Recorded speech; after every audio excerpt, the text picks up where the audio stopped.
Hi friends, இப்போ நம்ம சக்திவேல் பார்க்க போகிறோம். சக்திவேலில் வந்துட்டு எவ்வளவோ அட்வைஸ் பண்ணார் நம்ம வேலனுக்கு. நம்ம வேலனோட மாமா அட்வைஸ் பண்ணதுக்கப்புறம் இதுக்கப்புறமாவது புத்தி வரட்டும்னு சொல்லிட்டு பூவை வாங்கிட்டு போனார். எத்தனை மூலம் 5 மூலம் பூவை வாங்கிட்டு போனாருங்க. வாங்கிட்டு போனால் அங்கே சக்தி வேறு மாதிரி நடந்துக்கிறாங்க. இவனை டென்ஷன் பண்ணியே பார்க்கணும், இவனை நிம்மதியாகவே விடக்கூடாது, பயங்கரமாக டென்ஷன் பண்ணுறாங்க. ஆனால் இதெல்லாம் நான் சீண்ட மாட்டேன், அசர மாட்டேன்னு வேலைன்னு இருந்துட்டு நான் இதை கண்டிப்பாக சாமிக்கு வச்சுருக்கேன், நீ சாமி தான் டைலாக்லாம் அடித்தார், நீ என்ன உருட்டு வேணா உருட்டடா, நான் ஒன்றும் கண்டுக்க மாட்டேன்னு அவங்க ஒரு பக்கத்து திரும்பிட்டு போயிட்டாங்க. சரின்னு அவங்க இப்போ 2 பேரும் மாற்றி மாற்றி விளாண்டுட்டு ஒரு பக்கத்து படுத்து தூங்கிட்டாங்க. இன்னொரு பக்கம் பார்த்தீங்கன்னா நம்ம மீனாள் அந்த பொண்ணு பார்த்தீங்கன்னா திடீர்னு தின்றதும் தூங்குறதுமே வேலையாக வச்சிருக்கு. ஐயோயோ அப்படிங்கிற மாதிரி இருக்குது. அதுக்கப்புறம் புருஷனை காலம்த்தோட சொல்லி டார்ச்சல் பண்ணுது. வனரோஜா பிள்ளைய நல்லா வளர்த்துருக்கமா அப்படிங்கிற மாதிரி தான் இருந்தது.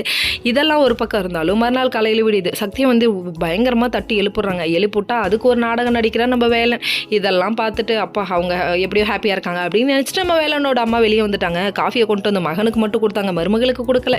இது ஒரு பொல்லாத உலகம், பாவி நிறைஞ்ச உலகம். அதனால தான் மருமகளுக்கு கொடுக்க மாட்டேங்கிறாங்க. நீ கொடுக்கலாம் என்ன, நானே ஏஞ்சி போட்டுக்கிறேன்னு சொல்லிட்டு சக்தி நம்ம கிச்சனுக்கு வந்துட்டாங்க. இன்னொரு பக்கம் மீனால் வந்துட்டு எழுப்புட்டதுக்கே காலுன்னு கத்துது. கத்தி அவங்க அம்மாவுக்கு ஃபோன் அடிச்சு இந்த வீட்டுக்கு போய் கட்டி கொடுத்துட்டியம்மா, என்ன பொங்கல் செய்ய சொல்கிறாங்கன்னு சொல்லிடுது.